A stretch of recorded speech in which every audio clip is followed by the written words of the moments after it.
Olá pessoal, tudo bem com vocês? Graça e paz. Sejam bem-vindos a mais uma videoaula aqui no canal Gospel Tech 316. Eu sou Alessandro Moraes e hoje nós vamos juntos aprender um pouco mais aí da Palavra de Deus. Estamos estudando o livro de Romanos, estamos no capítulo 14 do livro de Romanos, quase chegando ao final, né? Romanos tem 16 capítulos.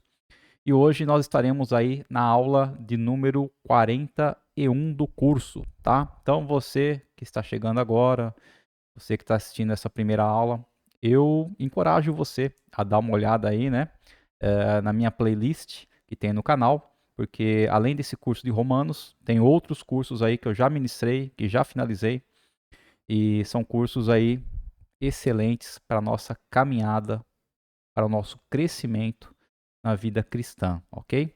Então, se você chegou agora, não se esqueça também de se inscrever no canal e compartilhar, principalmente compartilhar as aulas com outras pessoas, que o objetivo desse canal é ensinar a palavra de Deus para o maior número de pessoas, ok?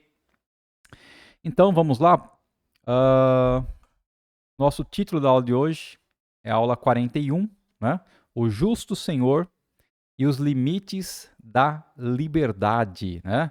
Hoje nós vamos ler aí do capítulo 14 de Romanos, do versículo 7 até o último versículo, que é o 23. Então, eu sei que, como sempre, né, nós vamos aí estudando versículo a versículo durante a aula, mas eu gosto de estar lendo para vocês de antemão os versículos que nós vamos estudar, beleza? Só voltando um pouquinho aqui, né, do versículo 1 ao versículo 6, na aula passada, Paulo falou um pouco sobre a diversidade que existe entre os cristãos, né, determinadas denominações diferentes, ou não, até mesmo da mesma denominação, né, da mesma igreja, existem alguns que ele determina como sendo fracos na fé e outros que ele determina sendo mais fortes na fé, né? E já ensinei que quando Paulo fala que um é fraco na fé, não é que ele não tenha fé suficiente, né, para agradar e para servir ao Senhor, para ser salvo. Não, Paulo só está dizendo que ele vive numa cultura, numa doutrina mais legalista, né? Que seria uma doutrina mais legalista. Que não posso comer aquilo, não posso beber aquele outro, não posso ir em determinado lugar, e assim por diante, né? Então comentei também que tem igrejas de várias denominações com vários usos e costumes a respeito disso. E todas, para mim, foram colocadas lá, ou a grande maioria, pelo menos, pela vontade de Deus. Então, se existe determinada igreja com um determinado uso e costume, se tem essas pessoas lá, e se essas pessoas pensam dessa maneira, amém. É porque elas precisam estar lá, naquela igreja. Então, o que Paulo vem nos ensinar aqui é que o fraco na fé, né, que é o mais legalista, não pode ficar julgando aqueles que fazem determinadas coisas, né? E quando eu falo coisas, não são todas as coisas, né? A Bíblia nos dá uma visão bem detalhada do que ela condena. Então, as coisas que a Bíblia condena, essas nenhum cristão pode fazer, seja ele mais legalista ou seja ele mais liberalista, qualquer um dos dois. Agora, tem certos assuntos que a Bíblia não fala com detalhes. Então, é justamente nesses assuntos que a Bíblia não trata, desculpa, com detalhes, é que Paulo, aqui no capítulo 14, está tentando ensinar para os dois tipos de pessoas, cristãos, né, que eles não devem arrumar intrigas ou brigas entre eles mesmo devido o que um acha que é pecado e o outro acha ter a convicção de que não é, ok? Então, do versículo 1 até o versículo 6, na aula passada, Paulo falou mais, né, aqueles que ele determina sendo fracos na fé, os mais legalistas, né, que às vezes, ou na maioria das vezes, costuma julgar os outros pelas atitudes que estão fazendo. E hoje, Paulo vai falar conosco, a partir do versículo 7, que existe somente um justo Senhor. Só há um justo Senhor, um justo Deus, um justo juiz que pode julgar as pessoas. E esse não sou eu e nem você. Esse é Cristo. Somente Cristo é o justo juiz. Somente Ele pode nos julgar. Então, ele vai estar falando isso mais voltado para os fracos na fé, ou os mais legalistas. E depois, Paulo vai começar a falar com aqueles que ele determina que são mais fortes na fé, ou os mais liberalistas. Ensinar de modo que eles entendam que, apesar deles terem liberdade para fazer determinadas coisas, e eles terem a consciência e a convicção perante Deus que não é pecado, mas que tem um limite, né? Tudo tem um limite. E o principal limite das minhas atitudes é o amor para com o próximo. É isso que nós vamos ver hoje, tá? Então vamos lá. Versículo 7. Não mandamos em nós mesmos para vivermos ou morrermos como se nós mesmos pudéssemos escolher. Se vivemos, vivemos para o Senhor. E se morremos, morremos para o Senhor. Assim, quer vivamos, quer morramos, somos do Senhor. Versículo 9. Cristo morreu e ressuscitou por esta razão, para que pudesse ser Senhor tanto de vivos como de mortos. Vocês não têm nenhum direito de julgar um irmão ou olhar com desprezo para ele. Lembre-se de que cada um de nós comparecerá individualmente perante o tribunal de Deus.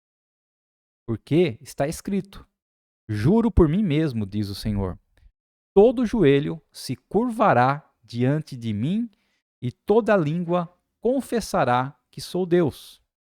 Assim, cada um de nós dará conta de si mesmo a Deus.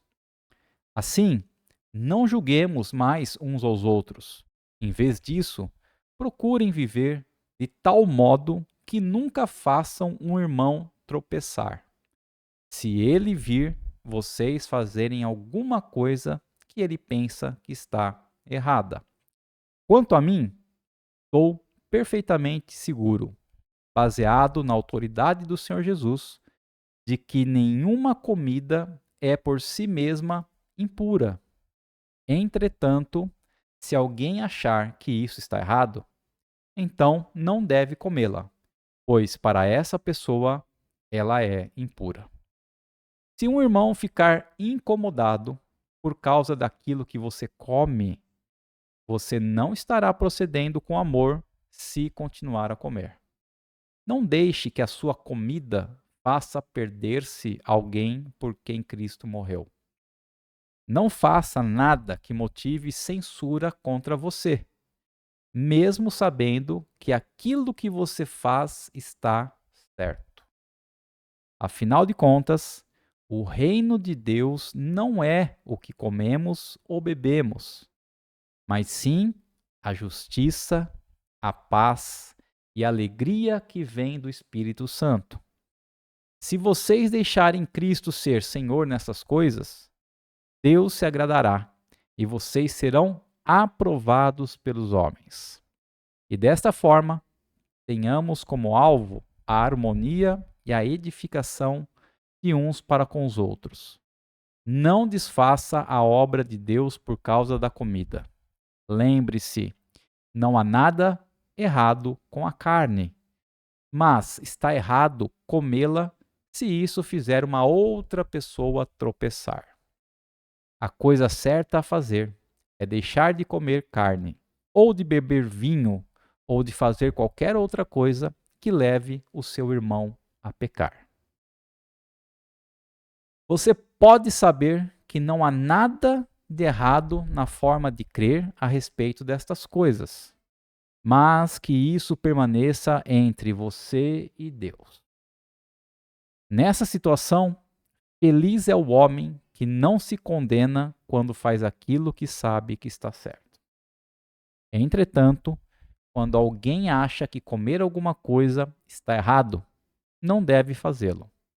Ele peca se o fizer, pois não come com fé. E tudo o que não provém de fé é pecado. Ok, pessoal? Então, estes são todos os versículos que nós iremos aí estudar na aula de hoje, né?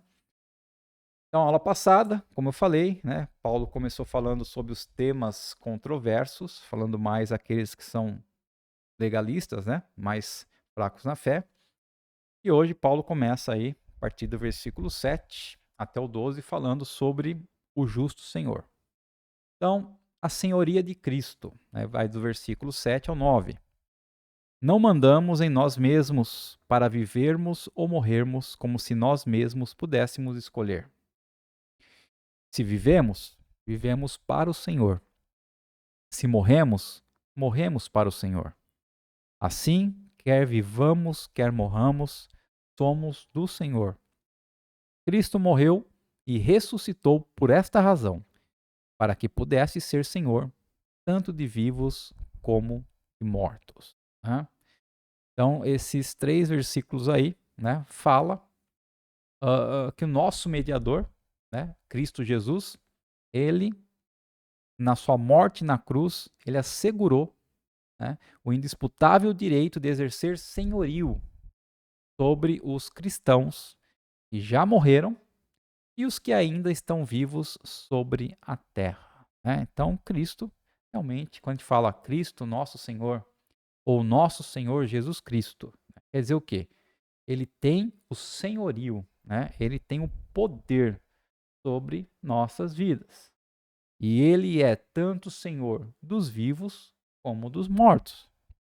Então, esta passagem nos lembra que esse senhorio, né, esse poder de Jesus Cristo sobre nossas vidas, não começa apenas quando nós morremos. Muitos cristãos querem que Jesus seja assim, o Salvador da sua vida, né, mas desejam dispensar o Senhor por enquanto. Ah, por enquanto não, estou vivo, estou aproveitando minha vida, quero fazer isso, quero fazer aquilo, aquele outro, tal. Não quero por enquanto que Jesus seja o Senhor da minha vida. Né? Depois que eu morrer, tudo bem. Eu quero ser salvo, eu quero que seja meu Senhor, mas agora não. Mas não é isso, né, que a palavra nos diz. A palavra nos diz que Jesus é o Cristo, ele é o Senhor, tanto dos vivos como dos mortos. Então, hoje, eu e você, que somos cristãos, que cremos em Jesus Cristo, na palavra do Senhor, temos que ter isso em mente, no nosso coração, que nós temos um Senhor. Né? Em Romanos, nós já aprendemos que nós deixamos de ser escravos do mundo, né? Para escravos das trevas, e passamos a ser o quê? Escravos de Cristo. Então, nós temos um Senhor, e esse Senhor é Jesus Cristo. Ok? Então, querem se tornar sujeitos a ele, muitas pessoas, né? Só depois de morrerem e ir ao céu. Mas não, né? O senhorio de Jesus em nossas vidas começa agora. E não podemos pensar em abrir uma exceção em relação às coisas não essenciais ao cristianismo. Quanto, né, a estes temas controversos, que a Bíblia muitas vezes... Espera aí, só um minutinho. Perdão, pessoal, hoje tá calor aqui, né? Então eu tô com o ventilador ligado, como vocês podem perceber aí pelo meu cabelo. E às vezes, pelo ventilador, dá uma secada na minha garganta aqui. Mas vamos lá. Então, quanto a estes temas controversos, em que a Bíblia é silenciosa, né? Então ela não dá detalhes de determinadas coisas que eu posso ou não fazer. Se Jesus disser a mim e a você, a nossa própria consciência, nos dando uma convicção, tipo assim, mude ou pare com determinada atitude. Então, o que eu devo fazer? Se eu sentir Deus falando comigo, né? Se eu sentir o Espírito Santo, Jesus falando comigo, olha, mude o que você está fazendo, não faça mais assim. Ou pare de fazer isso que você está fazendo, não faça mais assim. Eu sentir isso na minha consciência, essa convicção de que Deus está falando comigo, o que eu tenho que fazer? eu tenho que parar, certo? Por quê? Porque Jesus Cristo é o Senhor da minha vida. Mas devemos lembrar, nós não podemos julgar outras pessoas ou querer que elas façam o mesmo que eu ou você, né? Baseado em nossas opiniões e convicções, não fazemos mais. Por exemplo, se Deus fala comigo, para com esse esporte aí que você pratica. Um exemplo, né? Sabemos que esporte, para mim, pelo menos, o esporte é saúde, esporte é um convívio, socializa a gente, né? É bom para todas as coisas. Mas eu sei que tem muitos cristãos aí, determinadas doutrinas, que não praticam, não jogam a bola, não praticam esporte, porque acham que não pode, certo? Então, se por acaso eu pratico algum esporte, Deus fala, olha, você deve parar com isso. O que eu vou fazer? Eu vou parar. Mas eu não vou poder julgar outras pessoas que continuam praticando. Por quê? Porque dentro da palavra de Deus não tem isso detalhando que é um pecado, que é uma proibição. Praticar o esporte. Não tem. Mas se Deus colocou em minha vida como uma convicção que eu não devo fazer isso, então eu devo seguir o Senhor. Mas não posso julgar aqueles que continuam fazendo. Então a ideia, né? Eu dei esse exemplo, mas a ideia é essa, entendeu? A ideia é essa. Outro exemplo. Eu bebo vinho de vez em quando, né? Num jantar, quando eu vou comer uma massa, isso e aquilo, um bom vinho. Aí de repente o Senhor chega em mim e fala: não, você não deve mais beber vinho. O Senhor, Ele tem poder sobre minha vida. Eu tenho a convicção que foi Ele que falou comigo, então eu vou parar de beber vinho.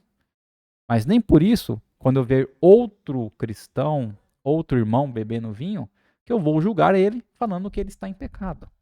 Então é isso que Paulo está tentando nos ensinar aqui, ok? Principalmente que nós não devemos julgar uns aos outros por essas coisas que são indiferentes. Porque somente há um único juiz, um justo juiz, e ele é Cristo e não somos nós. Então Paulo aqui não dá uma decisão definida que satisfaria os legalistas, né? Aqueles cristãos que não pode isso, não pode aquilo, não pode aquele outro. Então, ao invés disto, ele eleva toda a discussão ao mais alto nível, de modo que cada um possa tomar suas decisões à luz do seu relacionamento com Deus, de acordo com o seu convívio com Deus, de acordo com o seu diálogo com Deus, com aquilo que você ora e Deus te responde. Então ele menciona nossa morte de modo a pôr essas pequenas perguntas em sua verdadeira perspectiva. Bom, então nós vimos aí, né, que o Senhor, o senhorio de Cristo, que ele é poderoso e ele tem poder sobre nossas vidas, né?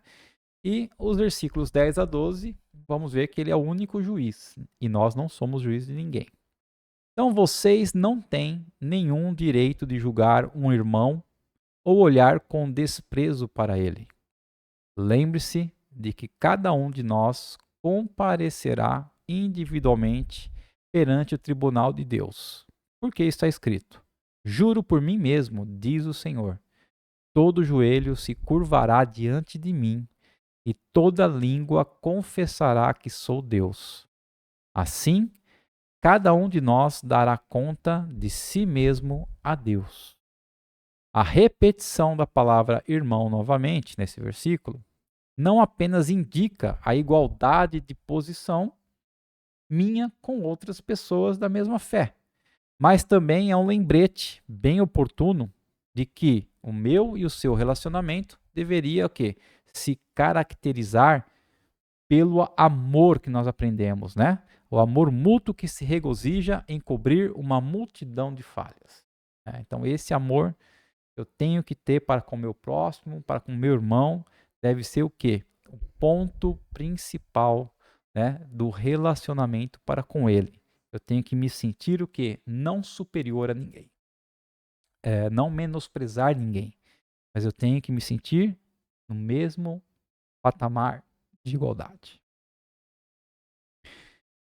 Então, tanto os que condenam, né, outros irmãos, os fracos na fé, como Paulo classifica, quanto os que menosprezam, né, os irmãos que são os mais fortes na fé, devem lembrar que não são senhores, nenhum deles é senhores, mas que Cristo é o Senhor. E, consequentemente, eles não são juízes legítimos, mas que o único juiz é Cristo. Lembre-se que está chegando o dia em que Deus virá julgar os segredos dos corações dos homens, né? Tudo aquilo que muitas vezes só você e Deus sabe, e ninguém mais sabe, as coisas que você faz, as coisas que você pensa, um dia nós iremos nos encontrar diante do Senhor e o Senhor irá julgar todas as nossas atitudes, né? Quando todos os motivos e intenções escondidos serão revelados. Então, Apocalipse 20, do 11 ao 15, fala um pouco sobre isso, né? Vamos ver aqui. Apocalipse 20, do 11 ao 15. E vi um grande trono branco e aquele que estava sentado nele, de cuja presença fugiram a terra e o céu, mas não encontraram lugar nenhum para se esconder. E vi os mortos, grandes e pequenos, em pé diante do trono.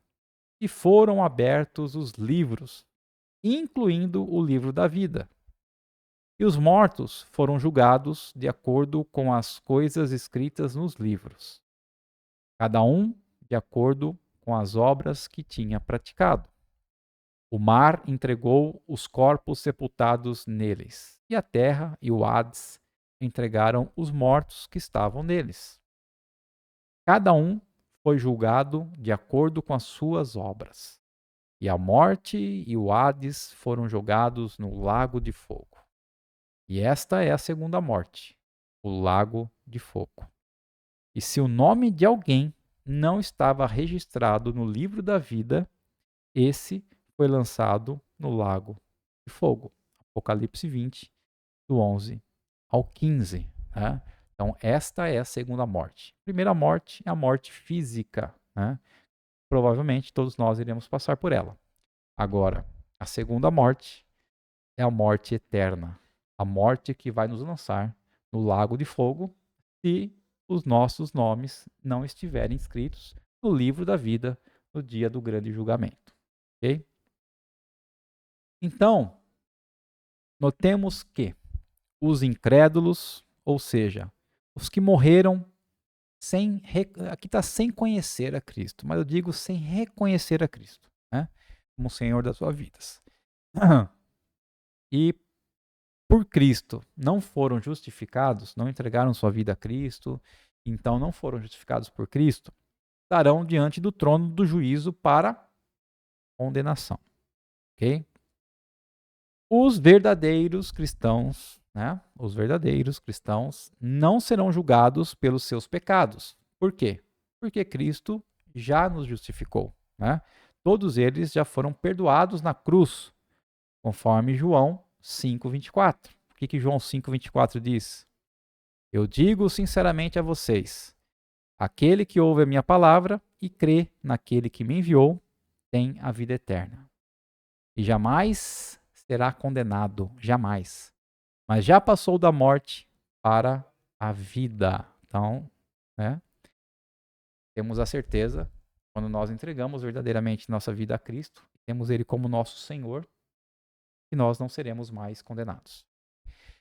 Então, estaremos diante do trono de Cristo, né, mesmo não sendo para condenação, mas estaremos diante do trono de Cristo para recebermos o que a Bíblia fala de galardão.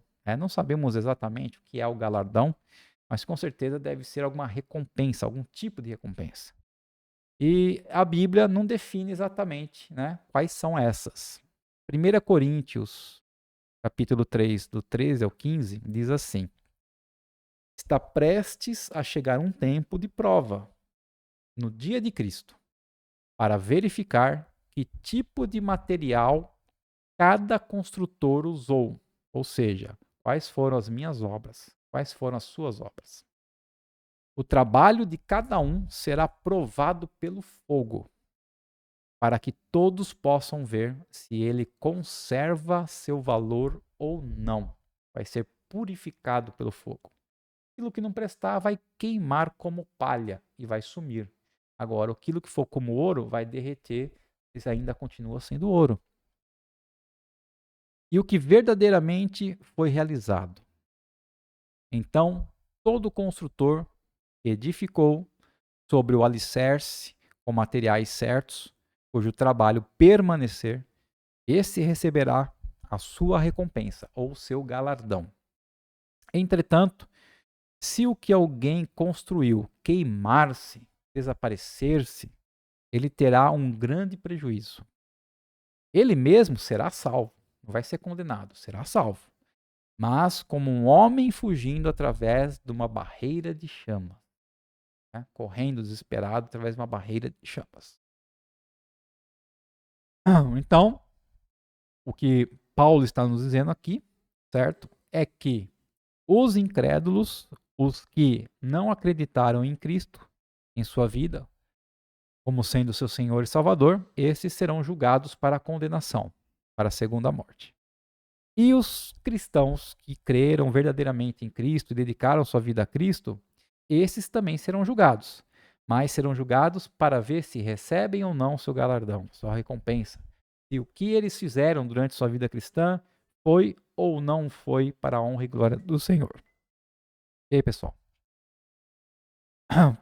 Portanto, em vez de antecipar aquele solene julgamento por suas críticas presunçosas, né, julgar outras pessoas, use a atual oportunidade para corrigir sua conduta em relação aos outros, antes que seja tarde demais para isso. Então, aqui o Geoffrey B. Wilson está dizendo, olha, em vez de você ficar reparando naquele irmão, o que ele está fazendo ou não, e julgando ele, né? Olha, aquele irmão está fazendo determinada coisa e está pecando, que isso, que aquilo. Geoffrey está falando o seguinte, ao invés de você ficar julgando ele, não julgue, porque nós vimos aqui, acabamos de ver, que o único justo juiz é Cristo. É ele que vai nos julgar, e não outras pessoas, né? Antes disso, vamos olhar para a nossa vida. O que nós estamos vivendo no nosso dia a dia? O que nós estamos fazendo no nosso dia a dia? Nós estamos, será que realmente amando, ajudando o nosso próximo? Né? Então vamos fazer isso, para que nós possamos construir um alicerce com bons materiais, para que quando esse alicerce for provado, essas obras forem provadas pelo fogo do Senhor, que elas permaneçam e não se percam. Ok? Então é isso, né? Nessa parte 2 sobre o justo juiz, que Paulo tem a nos ensinar, do versículo 7 ao 12. E agora nós vamos entrar aí no terceiro e último ponto, né, do capítulo 14 de Romanos, que é os limites da liberdade. Então, William Hendrickson diz o seguinte: se um importante princípio doutrinário está em jogo, você não precisa manter silêncio sobre suas convicções. Porém, em todas as circunstâncias, siga essa regra. Né? Então, se existe um princípio doutrinário, ou seja, algo específico que a Bíblia detalha e nos ensina. Então, se é sobre esse assunto que você está tratando ou está vendo outro irmão, sobre este assunto você pode chegar e conversar com ele, né? Com muito amor, com muito carinho, mas conversar e falar com ele com muito amor, que na Bíblia o Senhor ensina assim, assim, assim, ok? Porém, mesmo, né, durante esse bate-papo seu, você tem que entender o seguinte: naquilo que é essencial, né, nas coisas essenciais, deve haver unidade. Né? As duas pessoas devem pensar da mesma maneira. Nas coisas indiferentes, né, aquilo que a Bíblia não determina, não dá detalhes maiores, temos que ter liberdade nisso, das duas partes, tanto daquele que não acredita, como daquele que acredita. E em todas as coisas, temos que ter amor. Então, o amor é o filtro principal, é a primícia para todo começo de conversa, de discussão, de diálogo ou de atitude. Então, o amor. dos versículos 13 ao 15. Assim, não julguemos mais uns aos outros. Em vez disso, procurem viver de tal modo que nunca façam um irmão tropeçar. Se ele vir vocês fazerem alguma coisa que ele pensa que está errada. Quanto a mim, estou perfeitamente seguro, baseado na autoridade do Senhor Jesus, de que nenhuma comida é por si mesma impura. Entretanto, se alguém achar que isso está errado, então não deve comê-la, pois para essa pessoa ela é impura. Se um irmão ficar incomodado por causa daquilo que você come, você não estará procedendo com amor se continuar a comer. Não deixe que a sua comida faça perder-se alguém por quem Cristo morreu. Então, Paulo está aqui se dirigindo, àqueles que ele classifica como sendo os cristãos mais fortes, a quem pensa que tem liberdade para fazer todas as coisas. E é verdade, que eu e você temos essa liberdade. E que aquele cristão que Paulo determina como fraco na fé, que é mais legalista, não pode nos julgar, mas devemos sempre lembrar também que a nossa liberdade deve ser sempre usufruída dentro do quê? Do limite. Esse limite é o limite do amor. O cristão que insiste em exercitar sua liberdade à custa de alguém não está agindo em amor. Se eu sei que eu estou fazendo determinada coisa na minha vida e eu tenho consciência e convicção que isso está certo, não é pecado. Mas se eu sei que o meu vizinho do lado, ele é cristão, mas é um cristão mais legalista e para ele aquilo que eu faço é pecado. O que eu vou fazer? Não, vou ser turrão. Não, eu vou continuar fazendo isso para ele ver que eu faço. Não, ao contrário. O que a palavra de Deus nos ensina aqui é o quê? Não faça isso diante dele, Não faça isso, que a sua liberdade não seja à custa de alguém. Nós possamos ter um limite, e o limite de amar essa outra pessoa. Então, para nós entendermos melhor, nós podemos ver aqui um exemplo, que Ray Stedman cita. Que exemplo que Ray Stedman cita? Você já observou um pai andando lentamente ao lado do seu filho pequeno? O pai tem a total liberdade de andar normalmente, com passos mais largos, mais rápidos, livres. Mas, se o pai fizer isso, o que vai estar acontecendo? Ele se afastaria do seu filhinho e o deixaria para trás. E é por isso, então, que o pai não faz. O pai continua o quê? Deixando de dar seus passos mais rápidos e largos, talvez para chegar, se sentir melhor, chegar mais rápido em um lugar, andando mais devagar, num ritmo que ele não está acostumado a andar, mas para caminhar ao lado do filho. Então, esse é um exemplo claro, do amor. Por que o pai faz isso? Porque ama o filho. Então, por que nós não devemos exceder a nossa liberdade para com outras pessoas que são mais legalistas ou mais fracos na fé, como Paulo chama? Por causa do amor por essas pessoas. E assim é o limite do amor. Você pode até ter a liberdade de entrar em determinados lugares e participar de coisas que você continuaria com sua consciência perfeitamente limpa. Mas você não as fará se sentir que está se tornando um tropeço a outra pessoa. E isso pode acontecer de várias maneiras, Um novo cristão, ao seguir seu exemplo, poderá ser conduzido a uma área fora do seu controle e assim se envolver em atividades que o arraste para longe de Deus. Um exemplo que eu posso dar quanto a isso, por exemplo, uma pessoa que era alcoólatra, que bebia demais, mas de repente o Senhor chama ela e ela se converte e ela para de beber. Então eu creio que esse tipo de pessoa tem que estar dentro de uma doutrina, de um uso e costume mais legalista, onde a igreja não permita que ninguém beba nenhum tipo de bebida alcoólica. Por quê? Porque se ele voltar a beber essa bebida alcoólica, pode ser que ele caia de novo e volte a ser alcoólatra, deixando Deus novamente de lado. Então, não é bom você dar esse exemplo quando você sabe que tem determinada pessoa assim próxima de você, certo? E a verdade, né? Vimos sobre o amor, o limite do amor, agora sobre a verdade, que está do 16 ao 21. E diz assim: não faça nada que motive censura contra você, mesmo sabendo que aquilo que você faz está certo. Afinal de contas, o reino de Deus não é o que comemos ou bebemos, mas sim a justiça, a paz e a alegria que vem do Espírito Santo.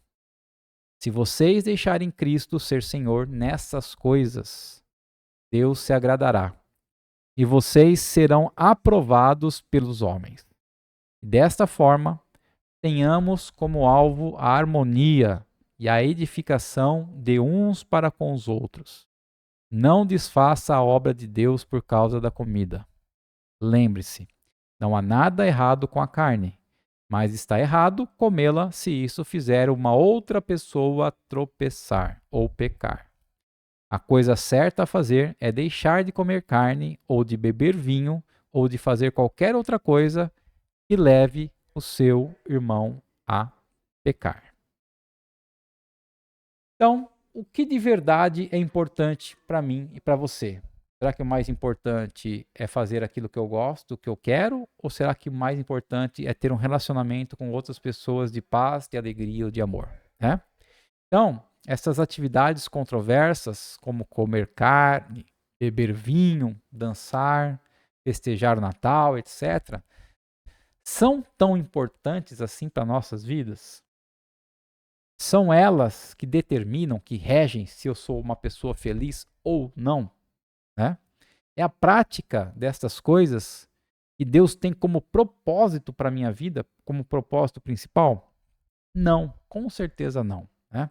O reino de Deus não consiste nestas coisas, mas sim na justiça, paz e alegria no Espírito Santo. Isso é o mais importante para nós. Essas são as verdades importantes da nossa vida, né? Então, o mais importante para nossas vidas não é aquilo que eu como, aquilo que eu bebo, aquilo que eu faço, mas é o que? A justiça, a paz, a alegria do Espírito Santo em mim. E em comparação a essas grandes bênçãos espirituais, qual o cristão que poderia perturbar outros irmãos com questões de comida e bebida? O que se compara a isso, né? Paulo aqui ademoesta os fracos e os fortes, né? Aliás, todos os cristãos a buscarem, sim, a edificação mútua, né? Então, Paulo está falando o quê? Tanto para os fortes como para os fracos. Tanto para aqueles que são legalistas, como aqueles que são mais liberalistas, que todos devem buscar o quê? A edificação mútua, o amor uns pelos outros. Procurar viver sempre na justiça, na paz e na alegria, não deixando que as coisas terrenas, as coisas como comer, beber, se divertir, venham a influenciar um outro irmão a pecar. É isso que Paulo está nos ensinando aqui. E por último, né, nós vamos ver sobre o pecado. Versículos 22 e 23. Você pode saber que não há nada de errado na forma de crer a respeito destas coisas, mas que isso permaneça entre você e Deus. Nessa situação, feliz é o homem que não se condena quando faz aquilo que sabe que está certo. Entretanto, quando alguém acha que comer alguma coisa está errado, não deve fazê-lo. Ele peca se o fizer, pois não come com fé. E tudo que não provém de fé é pecado. Né? Um exemplo: estamos numa roda de amigos cristãos na casa de alguém, conversando, né? Batendo papo, se divertindo. E aí, de repente, chega, né? Na hora do jantar, tal, vou servir um vinho. E você, para você, você não bebe vinho. É pecado beber vinho. Mas você olha as outras pessoas bebendo ali, tá tudo normal, você pensa, não, eu vou beber, né? Vou beber para poder acompanhar eles, tal. Não faça. Mantenha a sua posição, porque isso é pecado, né? E se as outras pessoas que estão com você ali bebendo não conhecem você, elas vão na hora parar e falar, opa, ele não bebe vinho, então vamos deixar de beber também. Ou não, né? Dependendo da pessoa. Mas se você não tiver certeza de algo que para você é pecado, então não faça. A palavra diz que tudo aquilo que nós não fazemos com fé, acreditando, se torna pecado em nossa vida. Então, é interessante notar que sempre queremos julgar as pessoas, mas nos esquecemos dos cristãos que nós éramos há 1, há 5 ou há 20 anos atrás. Porque muitas vezes a nossa caminhada cristã vai nos mudando e vai nos moldando, né? Então a gente não devemos julgar as outras pessoas, nós devemos nos lembrar como nós éramos lá no começo. Então, às vezes, o que Deus nos ensinou em 30 anos, nós queremos que outros aprendam em 30 minutos. E não é assim que as coisas funcionam, certo? Então, se tentarmos levar alguém a agir fora das suas convicções a respeito desses temas controversos, estaremos lhe conduzindo a golpear sua consciência e assim o levaremos a pecar. Se nos envolvermos em algumas destas atividades controversas que nos deixem constrangidos, incomodem nossa consciência perante Deus, estaremos pecando. Talvez as pratiquemos mais tarde, depois de aprendermos mais da liberdade no Espírito do Santo Deus. Se qualquer pessoa estiver convencida de que algo é contrário à lei de Deus, e apesar disto a faz, é culpado diante dele, mesmo que a coisa em si seja lícita. Né? E Geoffrey B. Wilson diz o seguinte: muitos cristãos acham que beber vinho é pecado e que a Bíblia proíbe seu uso mesmo com moderação. Outros, erradamente, identificam o beber vinho como bebedeira. Mas Paulo usa o beber vinho como exemplo do tipo de coisa que o cristão está livre para fazer, exceto se ofender outros. Então, fica evidente que isto não é em si uma violação da lei de Deus e, portanto, não é pecado. Mas vejamos bem, né? Embriagar-se é pecado, ofendendo ou não aos irmãos. Ou seja, você está sozinho na sua casa, então eu vou beber. Mas embriagar-se, ou seja, beber até ficar bêbado, é pecado. Beber vinho não é errado, exceto se resultar em bebedeira ou se levar outras pessoas a tropeçar. E terminando aqui, né, nossa aula hoje estendeu-se um pouquinho mais. Temos alguns versículos aqui que nos mostram até onde vai a nossa liberdade. Então, 2 Coríntios 3,17. Ora, o Senhor é o Espírito, e onde está o Espírito do Senhor, ali a liberdade. 1 Coríntios 8,9. Contudo, tenham cuidado para que o exercício da liberdade de vocês não se torne uma pedra de tropeço para os fracos. 1 Coríntios 6,12. Tudo me é permitido, mas nem tudo convém. Tudo me é permitido, mas eu não deixarei que nada me domine. Romanos 12,17. Procurem fazer o que é correto aos olhos de todos. E por último, 1 Coríntios 10, 31 e 32. Assim, quer vocês comam, bebam ou façam qualquer outra coisa, façam tudo para a glória de Deus. Não se tornem motivo de tropeço, nem para judeus, nem para gregos e nem para a igreja de Deus. Maravilha, pessoal? Então, essa foi a nossa lição de hoje, né? Finalizamos aí o capítulo 14 do livro de Romanos. Espero que você tenha compreendido, né, a preocupação de Paulo em estar detalhando esses tipos de coisas que são controversas, né? Ou seja, coisas que a Bíblia não nos dá detalhes e nem fala se é certo ou errado. Então, nessas coisas, que cada um tenha sua consciência perante o Senhor, que nós não julguemos ao outro e que nós tenhamos um limite da nossa liberdade e que esse limite seja o amor. Ok? Bom, vou ficando por aqui. Só quero orar com vocês para nós finalizarmos nossa aula de hoje, né? Abençoar essa nossa semana. Então, se você puder, feche seus olhos. Querido Deus e amado Pai, nós te louvamos, te engrandecemos, Senhor, porque Tu és o nosso verdadeiro e grandioso Deus. Tu és o Alfa e o Ômega. Tu és o nosso Rei dos Reis, Senhor dos Senhores. Tu és aquele, ó Pai, que nos criou, que nos amou, que nos elegeu, que nos separou, que nos adotou como teus filhos. Tu és aquele que cuida, Pai, de cada um de nós nos mínimos detalhes da nossa vida. E a cada dia, Pai, o Senhor venha nos dar amor, sabedoria, fé, esperança, paz, alegria, justiça. Nós possamos, ó Pai, a cada dia nos levantar e te agradecer por todas as coisas. E possamos a cada manhã pensar em quem nós iremos amar, quem nós iremos ajudar naquele dia.